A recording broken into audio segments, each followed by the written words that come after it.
कहानी की शुरुआत में हम एक खूबसूरत महिला को देखते हैं जिसका नाम एलिस है और उसकी उम्र 40 साल है। एलिस पिछले 8 सालों से पेरिस की एक फैशन मैगजीन के लिए काम कर रही है। वो अपने करियर में आगे बढ़ने के लिए पूरी तरह से समर्पित है, लेकिन उसका कड़वा स्वभाव और ओल्ड फैशन होना उसकी तरक्की में बाधा सा बन गया है, जिसके कारण पिछले 4 सालों में उसका प्रमोशन नहीं हो पाया है। एलिस का अपने पति से डिवोर्स हो चुका है और वो अपनी छोटी बेटी के साथ रहती है, लेकिन एलिस काम की वजह से अपनी बेटी को ज्यादा समय नहीं दे पाती। वो काम में जाने से पहले अपनी बेटी को अपनी बहन के घर छोड़कर जाती है। एलिस अपनी जिंदगी में बहुत अकेली है और उसे खुद के लिए भी समय नहीं मिलता।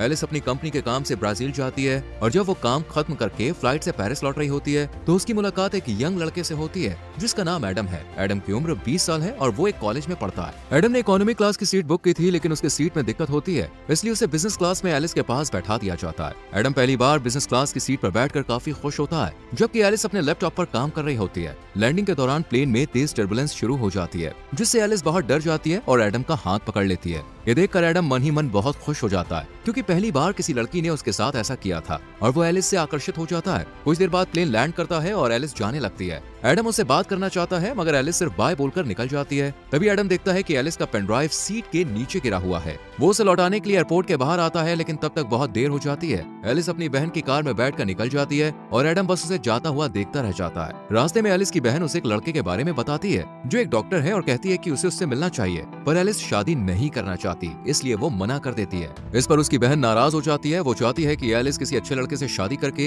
एक नई जिंदगी की शुरुआत करे। इसके बाद एलिस ऑफिस जाती है, लेकिन ऑफिस में उसके कॉलीग्स को उसका रूखा व्यवहार पसंद नहीं होता और वो आपस में उसकी बुराई करते हैं। हालांकि ऑफिस में एलिस का एक मेल फ्रेंड है जो उसे हर चीज में सपोर्ट करता है। ऑफिस की एक स्टाफ मेंबर एलिस को बताती है कि एडम नाम के किसी लड़के का कॉल आया था, वो तुमसे बात करना चाहता है, लेकिन एलिस ये कहकर मना कर देती है कि वो किसी एडम को नहीं जानती है। फिर एलिस अपने बॉस के पास जाती है और प्रमोशन की बात करती है, पर वो कहता है तुम्हारे लिखे हुए आर्टिकल पुराने लगते हैं, लोगों को उनमें अब कोई दिलचस्पी नहीं है, तुम्हें कुछ नया और रोमांच लाना होगा। अगर ऐसे ही चलता रहा तो मुझे तुम्हें नौकरी से निकालना पड़ेगा। ये सुनकर एलिस आज देर रात तक ऑफिस में काम करती है और सोचती है कि वो कुछ नया और रोमांच कैसे ला सकती है। तभी उसके पास वही स्टाफ मेंबर का नोट मिलता है जिसमें लिखा होता है कि वो लड़का पेन ड्राइव की बात कर रहा था। एलिस को याद आता है कि उसने गलती से पेन ड्राइव प्लेन के अंदर गिरा दी थी। वो तुरंत एडम को कॉल करती है और कहती है कि तुम कहाँ हो, मुझे पेन ड्राइव चाहिए, वो बहुत जरूरी है। एडम उस समय अपने दोस्तों के साथ एक बार में होता है जहाँ वो एलिस को आने के लिए कहता है। जब एलिस बार के बाहर पहुँचती है तो एडम उसे अंदर ले जाता है और अपने दोस्तों से मिलवाता है।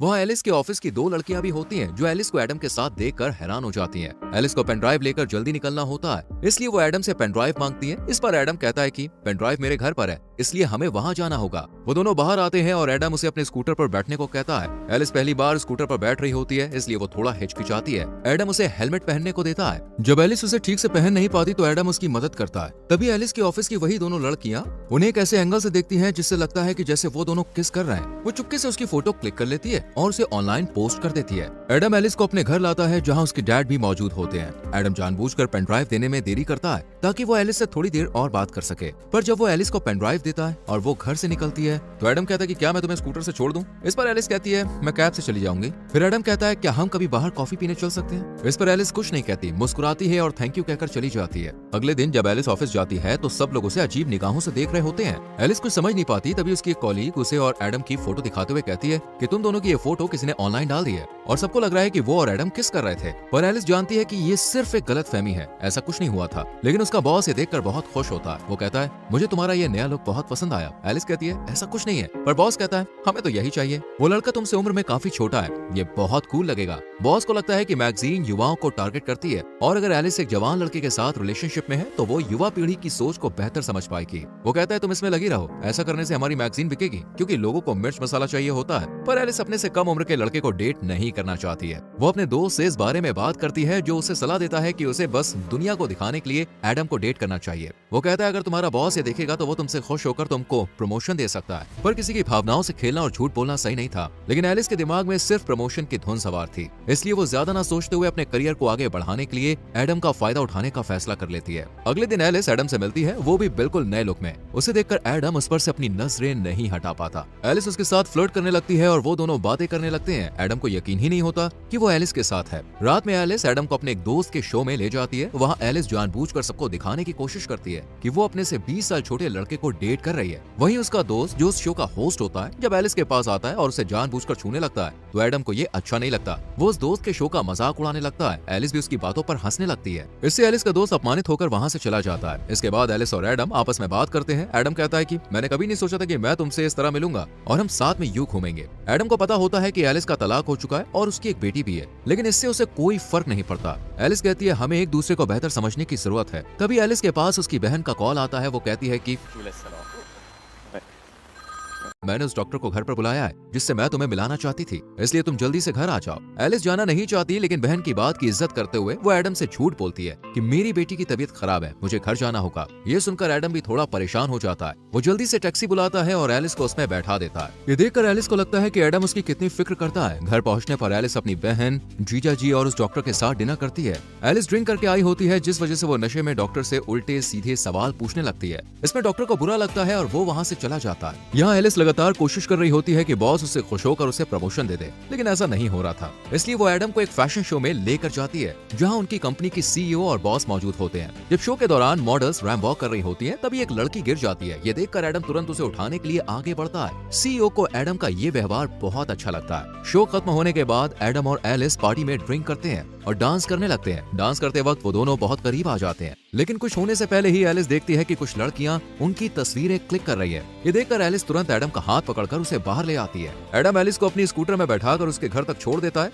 यहाँ एक ऐसा मोमेंट आता है जहाँ एडम एलिस को किस करने वाला होता है, पर एलिस पीछे हट जाती है और चुपचाप घर के अंदर चली जाती है। लेकिन एडम को लगता है कि उसने एलिस के करीब आने का मौका मिस कर दिया है, इसलिए वो एलिस के घर जाता है जहाँ उसे पता चलता है कि उसकी बेटी अपनी मौसी के घर पर है। तब एडम एलिस को किस कर लेता है। एलिस खुद को रोक नहीं पाती और दोनों इंटीमेट हो जाते हैं। अगली सुबह एलिस को पिछली रात की घटना के लिए बहुत बुरा लगता है। वो एडम से कहती है कि वो घर से चला जाए, लेकिन बाहर तेज बारिश हो रही होती है, इसलिए बारिश रुकने तक एडम घर में रुक जाता है। तभी एलिस की बहन और बेटी घर लौट आती है। एलिस उनसे कहती है कि एडम उसका कॉलीग है। वो एडम के हाथ में कुछ फाइल्स दे देती है और एडम वहाँ से जाने लगता है। पर जैसे ही वो दरवाजे से बाहर जाता है, एलिस उसे रोककर किस कर लेती है। इससे हमें समझ में आता है कि एलिस अब सच में एडम को पसंद करने लगी है और उसके साथ रहने में उसे अच्छा लगता है। जिस रिश्ते को उसने दुनिया को दिखाने के लिए शुरू किया था, अब वो सचमुच एक एहसास में बदल चुका है। इसके बाद से एडम और एलिस अक्सर साथ में घूमने लगते हैं। एडम उसे सरप्राइज देता है, उसे घुमाने ले जाता है, जो एलिस को बहुत पसंद आता है। अब एलिस और एडम के बीच गहरी भावनाएं विकसित होने लगती हैं। दोनों साथ में बहुत खुश होते हैं। एक दिन एडम एलिस से पूछता है कि तुम दिखने में खूबसूरत हो, अमीर हो, तो फिर तुमने मुझे पसंद क्यों किया? इसका जवाब एलिस के पास नहीं होता, क्योंकि वो अपने फायदे के लिए एडम के साथ रिश्ते में आई थी। पर अब उसे सच में एडम से प्यार हो गया है। कुछ दिन के बाद एलिस को काम में प्रमोशन मिल जाता है, जिससे वो बेहद खुश होती है। लेकिन अब वो एडम के बारे में सोचने लगती है, क्या उसे इस रिश्ते को जारी रखना चाहिए? जब वो एडम से मिलती है, तब एडम उससे कहता है कि मैं तुमसे बहुत प्यार करता हूँ और तुमसे शादी करना चाहता हूँ। ये सुनकर एलिस हैरान रह जाती है। वो कहती है कि हम दोनों बहुत अलग हैं। मैं तुमसे 20 साल बड़ी हूँ, तुम्हें अभी अपनी जिंदगी में बहुत कुछ करना है, हम इस रिश्ते को आगे नहीं बढ़ा सकते। एलिस कहती है मैं तुमसे प्यार करती हूँ, पर मेरी जिंदगी में बहुत सारी जिम्मेदारियां हैं, मेरी बेटी है, मेरा काम है, ऐसे में हम साथ नहीं रह सकते। लोग हमारे रिश्ते को लेकर क्या कहेंगे? वो कहती है शायद यही बेहतर होगा कि हम यहीं पर रुक जाएं। लेकिन एडम उसकी बातों को नहीं मानता। फिर भी एलिस वहाँ से चली जाती है। एलिस जानती है कि उसने एडम को पहले सिर्फ प्रमोशन के लिए इस्तेमाल किया था, लेकिन अब उसे भी उससे सच में प्यार हो गया है और वो उसके साथ रहना चाहती है। फिर भी अपनी जिम्मेदारियों और समाज के डर के कारण वो एडम से दूर हो जाती है। एलिस एडम से दूर होकर बहुत अकेला और तन्हा महसूस कर रही होती है। उसके लिए एडम को भुलाना काफी मुश्किल हो रहा था। वहीं एडम का भी यही हाल था। वो अपने दुख को अपने पिता से साझा करता है। उसके पिता उसे समझाते हैं और कहते हैं जब मैं तुम्हारी उम्र का था तब मुझे भी प्यार हुआ था। ये सब चलता रहता है, तुम्हें अपनी जिंदगी में आगे बढ़ना होगा। कुछ दिन बाद एलिस के ऑफिस में सीईओ खुद मैगजीन का कवर फोटो देखने आती है, लेकिन उन्हें कवर फोटो पसंद नहीं आती। वो मेल मॉडल की जगह किसी नए और अनदेखे चेहरे की तलाश में होती है। तभी उनकी नजर एलिस के लैपटॉप स्क्रीन पर पड़ती है, जिसका वॉलपेपर एडम की तस्वीर होती है। उसे देखकर सीईओ को याद आता है कि ये वही लड़का है जिसने फैशन शो में रैंप वॉक के दौरान गिरी हुई लड़की को उठाया था।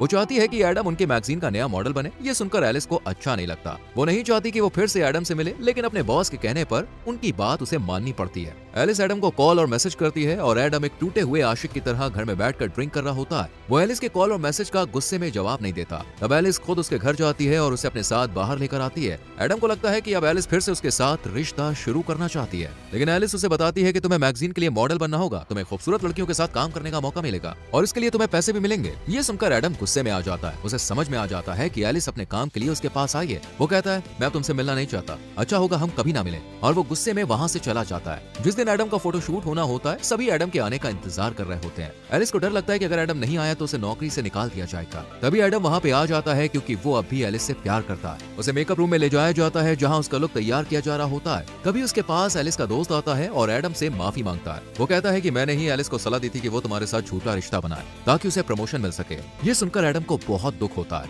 कि एलिस का प्यार एक नाटक था। वो बाहर आता है और सबके सामने एलिस को किस कर लेता है। फिर एडम अपना फोटो शूट करवाता है, लेकिन ये सब उसके लिए नया अनुभव होता है। वो अच्छे से पोज नहीं दे पा रहा होता है और फोटोग्राफर को बार बार उसे निर्देश देने पड़ते हैं, जिससे एडम चिढ़ जाता है और वहाँ से जाने लगता है। तभी एलिस उसे समझाने के लिए आती है, पर एडम उस पर गुस्सा करता है और कहता है, मैंने तुमसे दिल से प्यार किया और तुमने अपने फायदे के लिए मेरा इस्तेमाल किया। फिर एडम दुखी होकर वहाँ से चला जाता है, जिससे एलिस को भी बहुत बुरा लगता है। उसका बॉस भी उसे नौकरी से निकाल देता है। अब वो पूरी तरह से अकेली पड़ जाती है। वो एडम को भूल नहीं पा रही होती है और उसकी यादें उसे हर पल सताती रहती है। एलिस को एहसास होता है कि उसके लिए करियर से ज्यादा जरूरी वो इंसान है जिससे वो प्यार करती है। Déjà parce qu'il en a aucune idée, et puis c'est un petit peu le concept. इसलिए एलिस एडम के कॉलेज जाती है और सबके सामने कहती है, मैंने अपने भविष्य को लेकर सोचना छोड़ दिया है और मुझे फर्क नहीं पड़ता कि समाज हमारे बारे में सोचेगा। अब मैं सिर्फ तुम्हें चाहती हूँ, मैं तुमसे प्यार करती हूँ और तुम्हारे साथ रहना चाहती हूँ। वो एडम से माफी मांगती है। एडम उससे अभी प्यार करता है। वो उसे किस कर लेता है और माफ कर देता है। इसके बाद से दोनों साथ में हंसी खुशी रहने लगते हैं और इसी के साथ मूवी खत्म हो जाती है। दोस्तों, अगर आपका परिवार और समाज